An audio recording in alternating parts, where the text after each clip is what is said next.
ॐ अखण्डमण्डलाकारं व्याप्तं येन चराचरं तत्पदं दर्शितं येन तस्मै श्रीगुरवे नमः। बर्हापीराविरामं मृगमदतिलकं कुण्डलाक्रान्तगण्डं कञ्जाक्षं कम्बुकण्ठं स्मितसुभगमुखं स्वाधरे नस्तवेणुं श्यामं शान्तं त्रिभङ्गं रविकरवसनं भूषितं वैजयन्ता वन्दे वृन्दावनस्थं युवतिपरिवृतं ब्रह्मगोपालवेशम। আজকে আমাদের আলোচনার বিষয় শ্রীমদ্ ভাগবতমের দশম অধ্যায়ের দ্বিতীয় অধ্যায়ের একটু আগে থেকে, কিঞ্চিত আগে থেকে 56 নম্বর শ্লোক থেকে আমি শুরু করছি।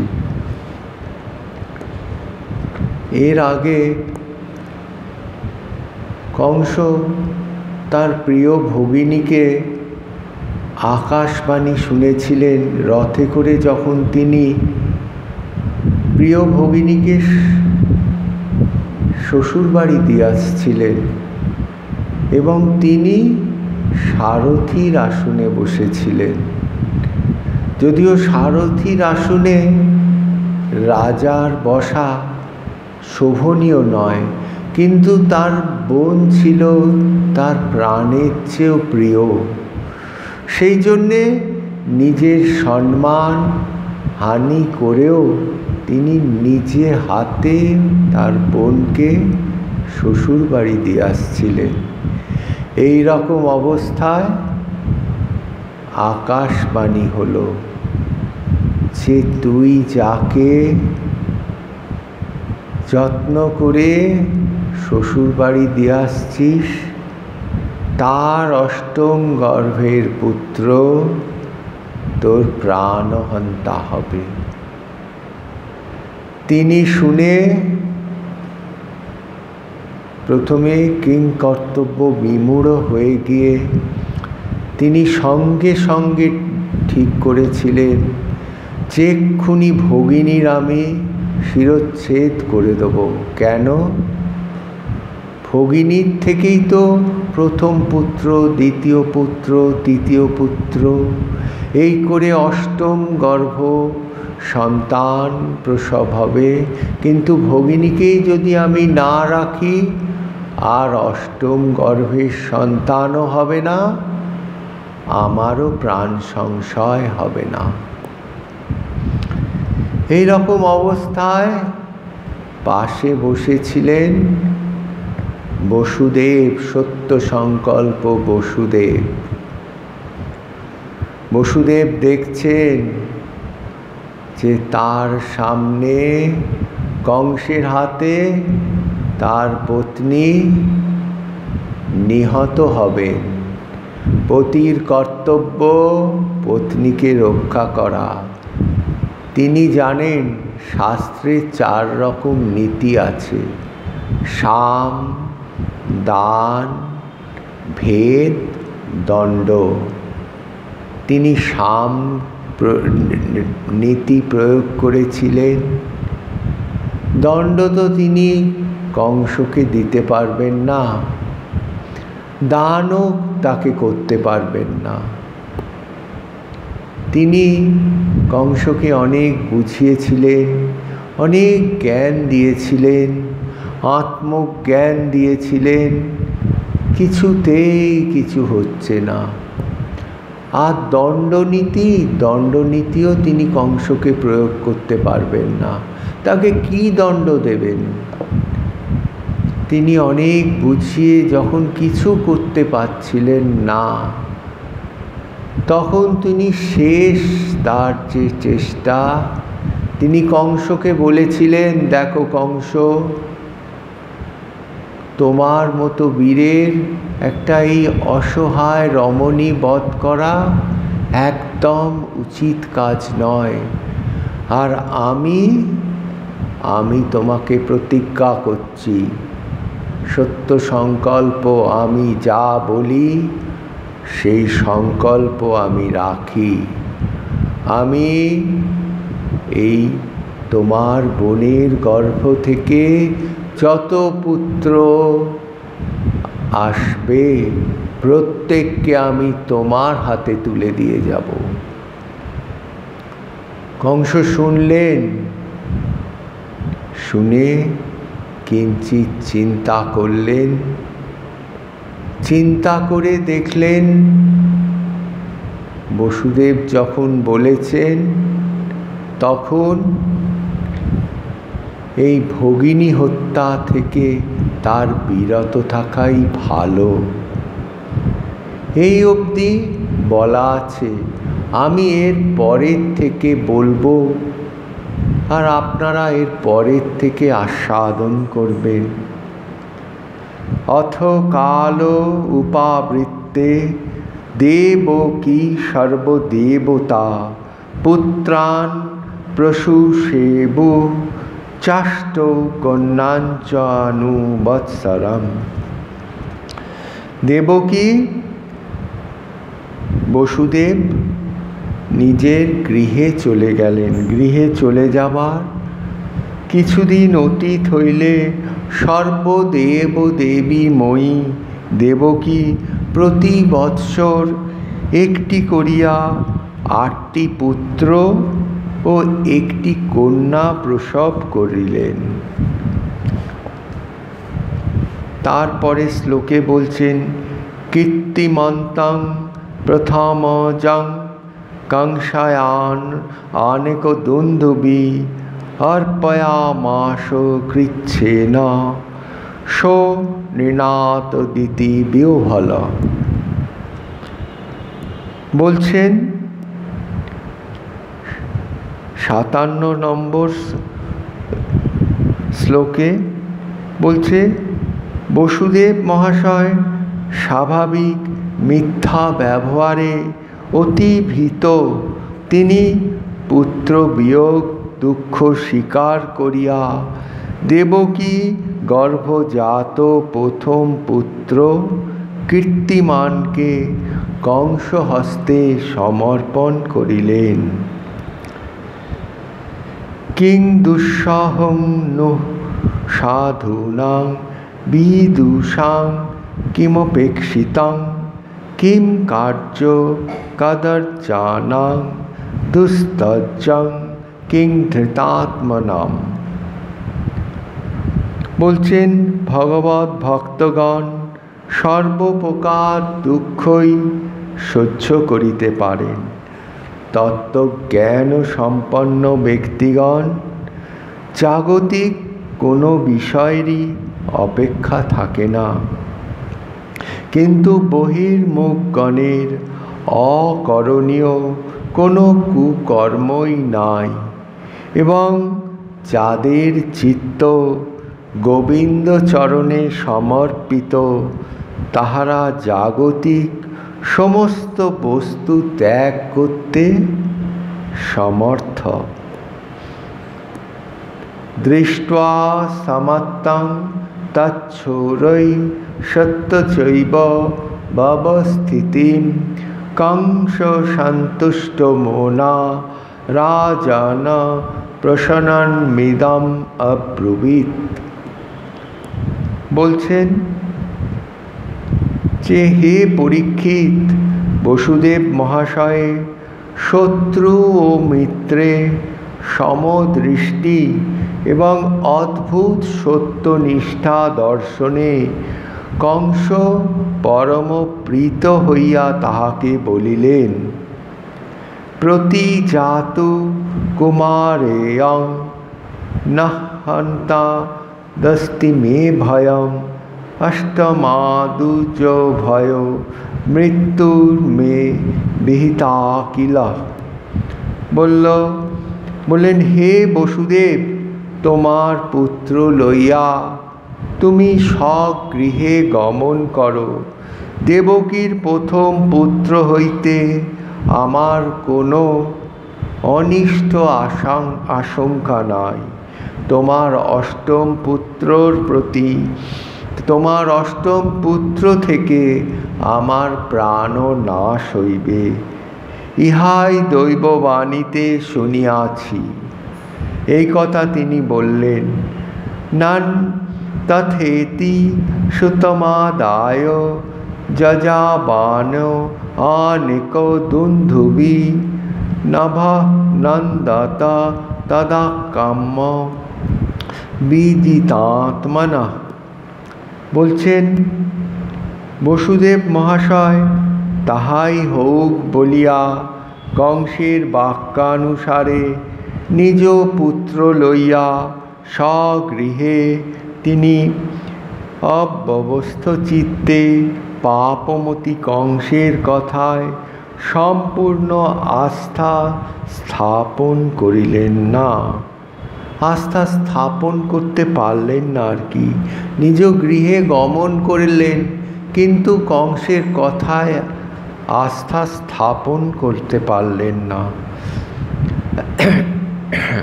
পরমহংস চূড়ামণি সুখদেব মহারাজ পরীক্ষিতকে বলছেন, বসুদেব মৃত্যুর করাল গ্রাস থেকে দেবকীকে উদ্ধার করেছিলেন এবং নিজ গৃহে বাস করে উনি প্রথম, দ্বিতীয় এই করে 8টি পুত্র সন্তানের জন্ম দিয়েছিলেন আর একটা কন্যা সন্তানের জন্ম দেন। প্রথম পুত্র তিনি ছিলেন, তার নাম ছিলেন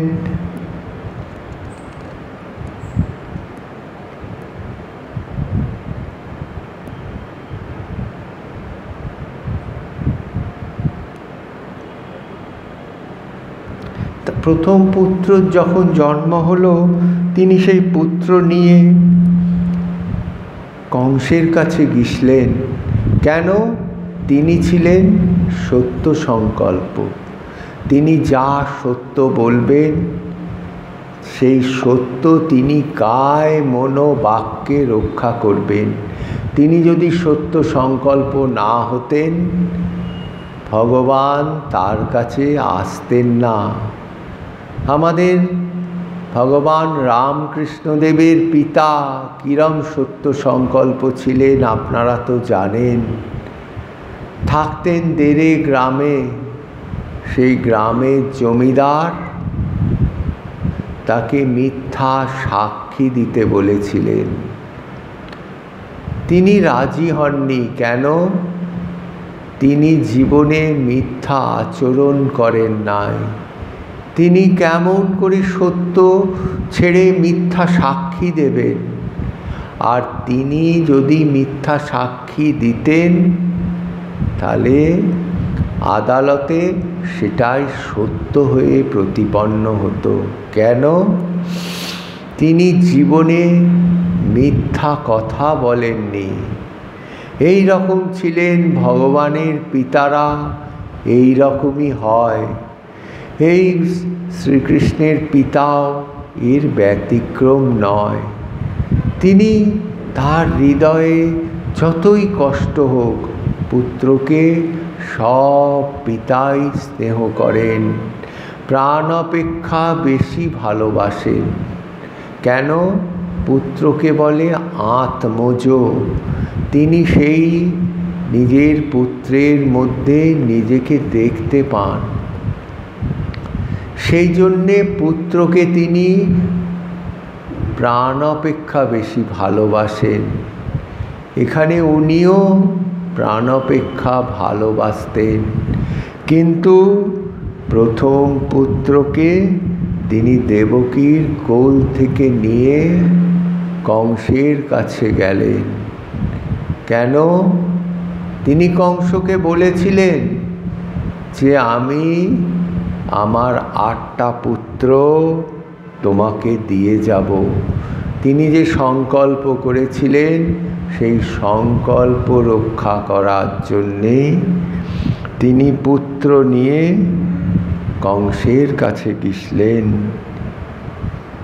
কংস দেখলেন যে বাবা, এ কি বসুদেবকে দেখছি, যে তিনি যা প্রতিজ্ঞা করেছেন সেই প্রতিজ্ঞা অনুসারে সদ্যজাত পুত্রকে নিয়ে আমার কাছে নিয়ে এসছেন যে মহারাজ আপনি পুত্রকে হত্যা করুন। কংস ভাবলেন যে আমি কেমন করে হত্যা করব, তার মনেও তো বিবেক ছিল। বলল, আমি শুনেছি দৈববাণীতে অষ্টম গর্ভের পুত্র আমার প্রাণ সংশয় করবে। এ তো অষ্টম গর্ভের নয়, প্রথম গর্ভ। আমি কি করে এই পুত্রের প্রাণ নিধন করব? আমি তো করতে পারবো না। আমি পুত্র কংসকে দিয়ে দিচ্ছি। তিনি কংসকে পুত্র দিয়ে দিলেন, বললে তুমি এই পুত্র নিয়ে চলে যাও। কংস সেই কীর্তিমান নামক পুত্রকে নিয়ে আবার রাজপ্রাসাদে ফিরে এলেন। এখানে আপনারা একটা কথা বলতে পারেন যে সদ্যজাত পুত্র, তার নাম কিরম কীর্তিমান হলো? কেন? নামকরণ নির্দিষ্ট সময় হয়ে থাকে, জন্ম মাত্র তো নামকরণ হয় না। তাহলে এখানে কীর্তিমান কি করে বলা হলো? এখানেও একটা ঘটনা আছে।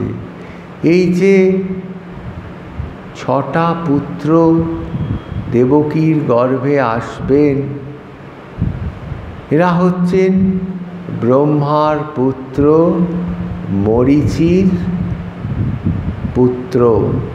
এরা পূর্বে তৃতীয় জন্মে ব্রহ্মলোকে বাস করতেন, কিন্তু ব্রহ্মার শাপে তাদের ব্রহ্মলোক ভ্রষ্ট হয়েছিল। কি হয়েছিল ঘটনা? ব্রহ্মা যখন সৃষ্টি কার্য করছিলেন, তিনি অপ্সরাদের সৃষ্টি করছিলেন। তখন ব্রহ্মা রম্ভাকে দেখে তার পেছনে গমন করেছিলেন। সেই দেখে তার সম্পর্কে নাতিরা হেসেছিলেন। ব্রহ্মা লক্ষ্য করেছিলেন, লক্ষ্য করে অভিসম্পাত দিয়েছিলেন, তোরা অসুর কুলে জন্মগ্রহণ কর। ব্রহ্মার অভিশাপ নড়চড় হবে না। তারা চলে গেলেন অসুর কুলে। অসুর কুলে সুতলে থাকতেন। সেখানে কালনেমি ছিল। সেই কালনেমি পুত্র হয়ে জন্মেছিলেন।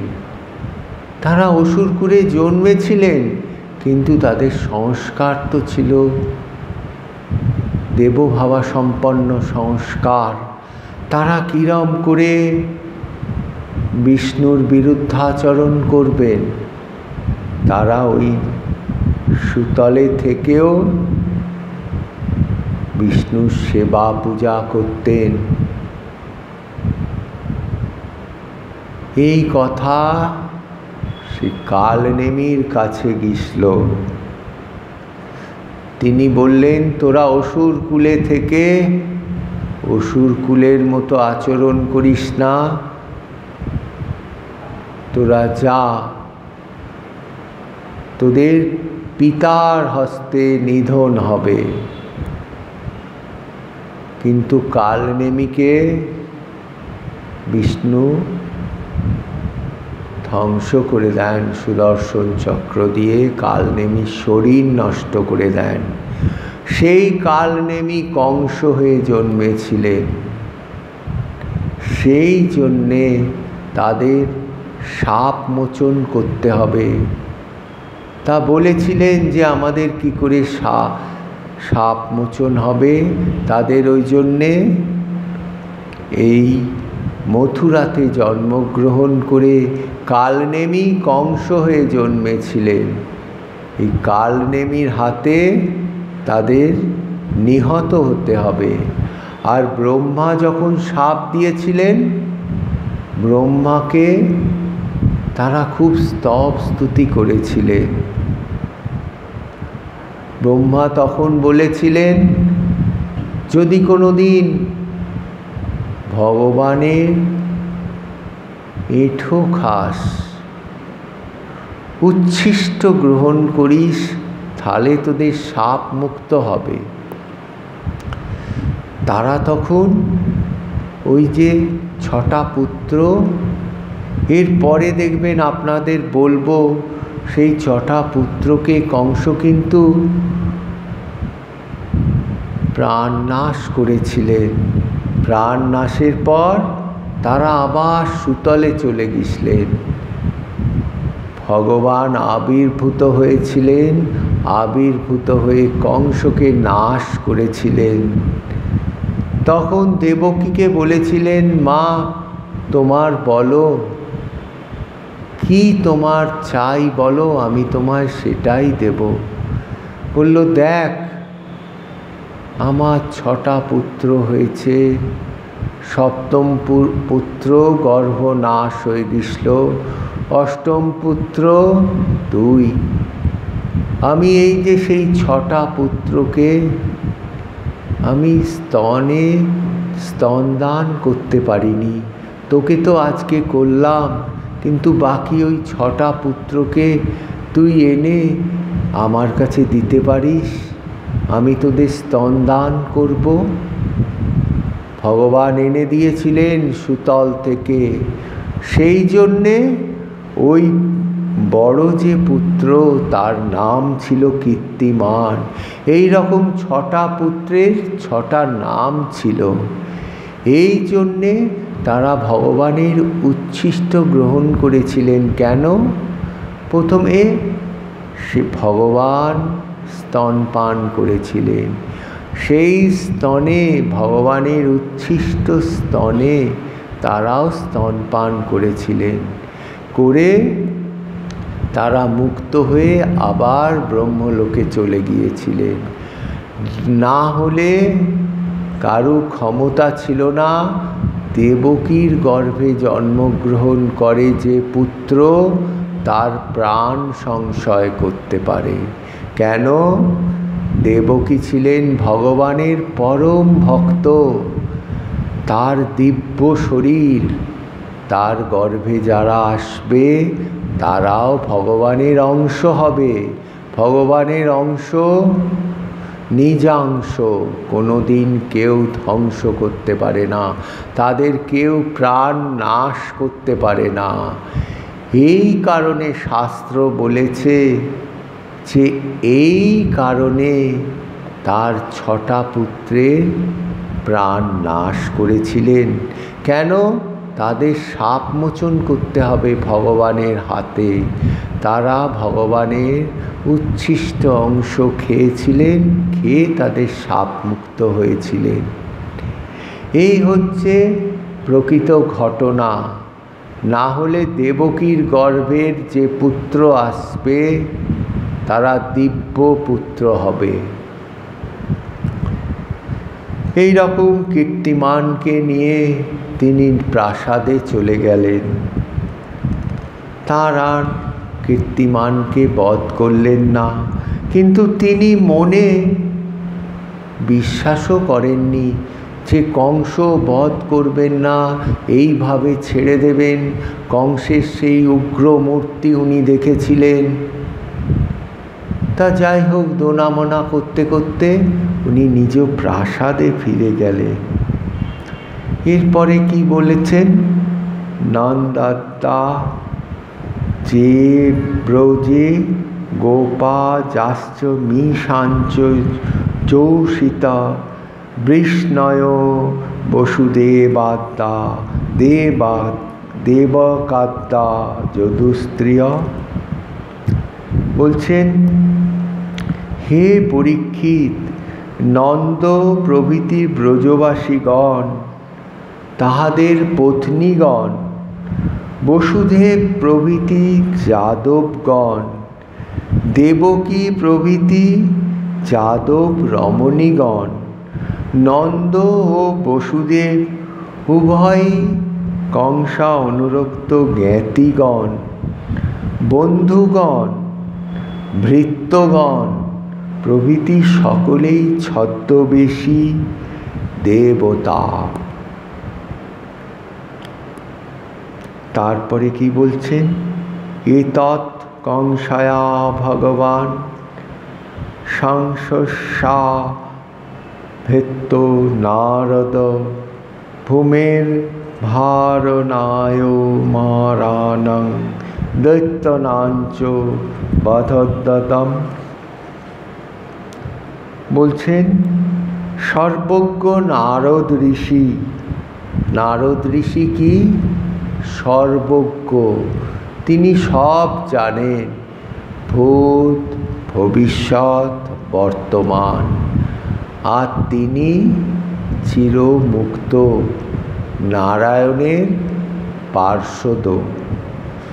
নারদ ঋষি স্বর্গ মর্ত পাতাল সর্বত্র গমন করতেন।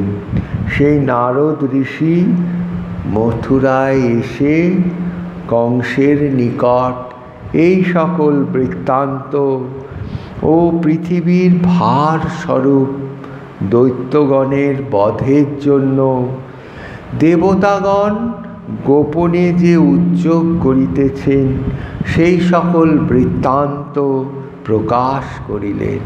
ওই যে বলে দিলেন, সকল দেবতারা এই কংসের চারিপাশে জন্মগ্রহণ করেছেন। কেন? কংস আর তার অনুচরদের বধ করার নিমিত্ত। এই কথা নারদ বলে দিলেন। ঋষর বিনির্গমে কংস যদুনা মত্তাসুরা নীতি দেবক্কা গর্ভসম্ভূতং বিষ্ণুঞ্চ সবধং প্রতি।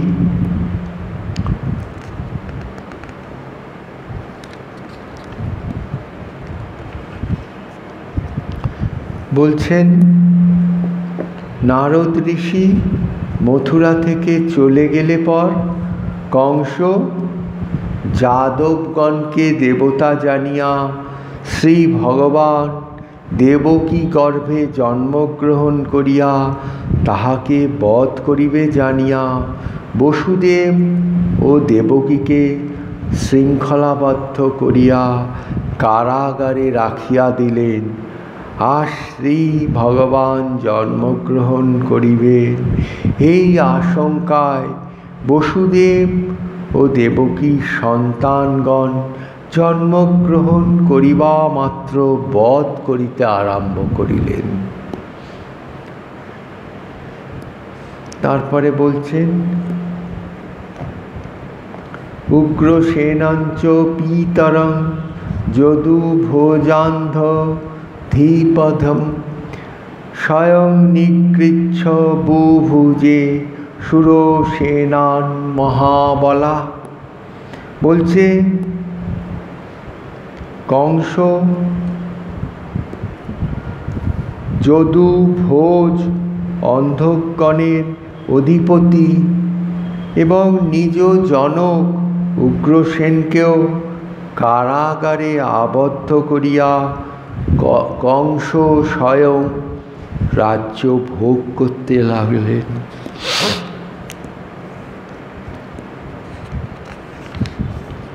এই কথা যেমন বসুদেব মনে করেছিলেন, ঠিক সেই ঘটনাটাই এখানে ঘটে গেল। কংসকে নারদ এসছেন, এসে নারদ বললেন যে দেখুন, এই যে আপনি দেখছেন যাদের আপনি ভালো মনে করেন, আমি একদিন স্বর্গে গেছিলাম। এগুলো ভাগবতে অবশ্য নেই, এগুলো বিষ্ণু পুরাণ, তারপরে আরও অনেক পুরাণে এইসব ঘটনা আছে। ভাগবতে সুখদেব যখন পরীক্ষিত মহারাজকে শ্রীকৃষ্ণ লীলা বলেছিলেন, তিনি সমস্ত লীলা বিশদে বলতে পারেননি। কেন? সুখদেব শ্রীকৃষ্ণ লীলা বলতে বলতে সমাধিতে চলে যাচ্ছেন, আর তখন পরীক্ষিত মহারাজের যারা লোক ছিল তারা কাড়া নাকাড়া বাজিয়ে হরি সংকীর্তন করছেন। হরি কথা শুনিয়ে আবার তার শরীরের মধ্যে প্রাণ সঞ্চার হচ্ছে, তিনি আবার হরি কথা বলছেন। এই জন্যে তিনি ওই রকম অবস্থায় থেকে বিশদভাবে শ্রীকৃষ্ণ লীলা অনেক সময় বলতে পারেননি, আবার অনেক সময় আগের লীলা পরে বলে দিয়েছেন, পরের লীলা আগে বলে দিয়েছেন। এইভাবে ক্রমচ্যুতি আছে। কিন্তু বিষ্ণু পুরাণে, হরিবংশে, আরও অন্যান্য পুরাণে শ্রীকৃষ্ণ কথা আছে, সেখানে বিস্তৃতভাবে বলা আছে। কিন্তু আমরা ভাগবত আস্বাদন করি, সেই আস্বাদনের সঙ্গে সঙ্গে অন্যান্য পুরাণেও শ্রীকৃষ্ণ কথা কিভাবে দেয়া আছে আমরা সেটাও আস্বাদন করে নিই। এটা আমাদের উপরি পাওনা। সেখানে বলা আছে, নারদ বলছেন যে আমি স্বর্গে গিয়েছিলাম, দেখলাম দেবতারা সলা পরামর্শ করছেন, যে দেবতারা সত্যিই সলা পরামর্শ করেছিলেন। দেবতারা দেখেছিলেন যে এই যে কংস করছে, প্রথম পুত্রকে ছেড়ে দিলেন, দ্বিতীয় পুত্রকে ছেড়ে দিলেন, এইভাবে হতে হতে তাহলে কংসের অত্যাচার না বাড়লে, গোবিন্দ ভক্তের উপর অত্যাচার না বাড়লে ভগবান তো অবতীর্ণ হবেন না। তা ভগবানকে দ্রুত অবতীর্ণ করাতে হবে। কিভাবে অবতীর্ণ করাবেন? তার ভক্তদের প্রতি অত্যাচার বাড়িয়ে দিতে হবে। কিভাবে বাড়াবেন? সেই জন্যে নারদকে বলেছিলেন, আপনি গিয়ে কংসকে বলুন যে আপনি তো মহৎ উদ্দেশ্যে পুত্রদের ছেড়ে দিচ্ছেন।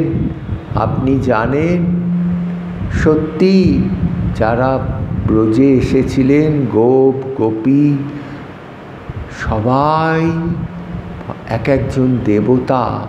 যখন দেখবেন ব্রহ্মা, যখন বিষ্ণু নারায়ণ দৈববাণী করেছিলেন, দৈববাণীতে বলেছিলেন যে আমি অবতীর্ণ হব, তখন বলল তোমরাও অবতীর্ণ হও। সত্য কথাই বলেছেন দেবতা। সেই কথাগুলো আপনি গিয়ে কংসকে স্মরণ করিয়ে দিন। এই যদি স্মরণ করিয়ে দেন তাহলে কংসের অত্যাচার বাড়বে। আর বলুন যে আপনি যে বলছেন অষ্টম পুত্র, প্রথম পুত্র, দ্বিতীয় পুত্র, তৃতীয় পুত্র, এইভাবে শেষ যেটা সেটা অষ্টম পুত্র, কিন্তু আপনার যখন দৈববাণী হয়েছিল তখন কি আপনাকে বলেছিল যে প্রথম থেকে অষ্টম, না দ্বিতীয় থেকে অষ্টম, না সপ্তম থেকে অষ্টম? যদি অষ্টমটা যদি প্রথম ধরেন তাহলে প্রথম পুত্র হবে অষ্টম, যদি দ্বিতীয়টাকে প্রথম ধরেন তাহলে অষ্টম হবে তৃতীয় পুত্র। আপনি যে ছেড়ে দিচ্ছেন এদের থেকে কেউ আপনার প্রাণ হরণ করে নিতে পারে। আপনি কিভাবে এদেরকে ছেড়ে দিচ্ছেন? আপনি এই সব কথা কংসকে স্মরণ করিয়ে দিন, তবে কংস অত্যাচার করবে, তবে ভগবান তাড়াতাড়ি অবতীর্ণ হবেন। নারদ এসেছেন, এসে কংসের সঙ্গে সাক্ষাৎ করে কংসকে এই কথাগুলো শুনিয়ে গেলেন যে মহারাজ আপনি ঠিক করছেন না, আমি যা দেবতাদের থেকে শুনেছি সেই কথা আপনাকে আমি জানিয়ে গেলাম, এখন আপনি যা ভালো বুঝবেন তাই করবেন। কংস কিন্তু মিথ্যে কথা বলেননি, কংস যা শুনেছেন দেবতাদের সলা পরামর্শ সেই কথা তাকে শুনিয়ে দিয়ে গেলেন। এই কথা শোনা মাত্র কংস তাদের ওপর অত্যাচার বহু গুণ বাড়িয়ে দিলেন, আর নিজ পিতা উগ্রসেন তাকেও নিষ্কৃতি দিলেন না। কেন? তিনি তো বিষ্ণু ভক্ত, তাকেও কারাগারে নিক্ষেপ করলেন। নিক্ষেপ করে তিনি রাজা হয়ে বসলেন, আর দেবকীর একটা একটা করে সমস্ত পুত্রকে, 6টা পুত্রকে নিহত করলেন। কেন? তার অভিশাপ ছিল যে পিতার হস্তে নিহত হবে। আপনাদের বলেছি সেই যে তার অভিশাপ পূর্ণ হলো। আর এদিকে অত্যাচার বহুগুণে বেড়ে যাওয়াতে কেউ কেউ যাদবগণ আশেপাশের রাজ্যে চলে যেতে লাগলো, আর কোনো যাদবগণ ত্যাগ করলেন না। তারা অত্যাচার সহ্য করতে লাগলেন, বলে দেখি কত অত্যাচার হয়, হোক অত্যাচার, যদি শরীর চলে যায় তাও চলে যাক, তবু আমরা এই জায়গা থেকে নড়ব না। কেন? তারা তো সব দেবজনী। বললেন স্বয়ং নারায়ণ দৈববাণী করেছিলেন ব্রহ্মাকে যে তিনি আবির্ভূত হবেন, সুতরাং আমরা কোনো অবস্থাতে এখান থেকে নড়ব না। তারা রয়ে গেলেন, আর কংস কারাগারে চলে গেলেন, দেবকী কারাগারে চলে গেলেন, কারাগারে শৃঙ্খলিত অবস্থায় রইলেন। কংসের পিতা উগ্রসেন তিনিও কারাগারে চলে গেলেন। এখন আমরা 10ম স্কন্ধের 2য় অধ্যায় আস্বাদন করব। শ্রী শুক উবাচ প্রলম্ব বক চানুর তৃণাবর্ত মহাশনৈ মুষ্টিকারিষ্ট দিবিদ পুতনা কেশী ধনুকই। বলছেন শুকমুনি বললেন, শুক উবাচ প্রলম্ব, বক, চানুর, তৃণাবর্ত, অঘাসুর, মুষ্টিক, অরিষ্ট, দ্বিবিদ, পুতনা, কেশী, ধেনুক প্রভৃতি অসুর এবং বানাসুর, নরকাসুর প্রভৃতি অসুর রাজগণের সহিত মিলিত হইয়া জরাসন্ধের সাথে মিলিত হয়ে মহাবল কংসকে কি বিশেষণ দিলেন? বললেন মহাবল। তার বিশাল বল ছিল। কেন? তিনি এতগুলোর অসুরের সঙ্গে মিলিত হয়েছিলেন, সেই জন্যে তাকে কি বিশেষণ দিল? বলল মহাবল। মহাবল কংস মহা অত্যাচার আরম্ভ করিলেন। অন্যেশ্চা সুরভূপালৈ বাণীর ভৌমা দিভির্যুত যোদূনাং কদনাং চক্রে বলি মগধ সংশ্রয় তে পীড়িতা নিবিবিষু কুরু পাঞ্চাল কে অকাং শাল্লাং বিদর্ভাং নিষধাং বিদেহান কৌশলানপি। তারা ওই যে বলেছিল আশেপাশের রাজত্ব, ওই শল্য রাজত্ব, নিষাদ রাজত্ব, বিদর্ভ রাজত্ব, এইরকম রাজত্বে তারা আস্তে আস্তে কেউ কেউ চলে যেতে লাগলেন অত্যাচারের ভয়। কেন? মহা অত্যাচার করছেন।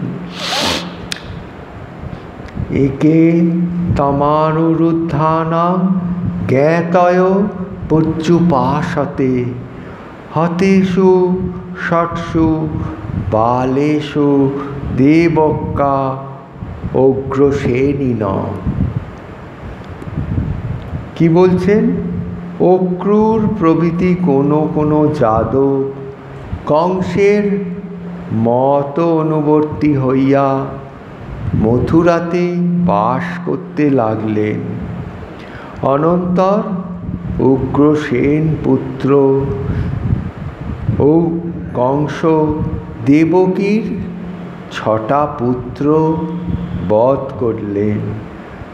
আর যাকে তত্ত্বজ্ঞ ব্যক্তিগণ শ্রী ভগবানের দ্বিতীয় বুহ শঙ্কর্ষণ বলিয়া থাকেন, সেই শ্রীকৃষ্ণের ধাম বা অংশ দেবকীর গর্ভে আগমন করিলেন।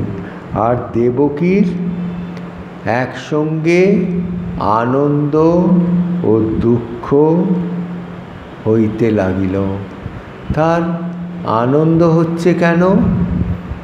দেবকী নারদের মুখে শুনেছেন ভগবান আসবেন অষ্টম গর্ভে। উনি ভাবছেন যে এবার সপ্তম গর্ভে শঙ্কর্ষণ এসে গেছেন। তাই তার আনন্দ হচ্ছে যে ভগবানের আসতে আর বেশি বিলম্ব নেই। এইবারে সেই তারণহার এসে যাবেন। আর দুঃখ হচ্ছে কেন? সে আবার তো তাকে সেই 6টা সন্তানের মতো কংস তার প্রাণ নাশ করে দেবে, এই চিন্তা করে তার দুঃখ হচ্ছে।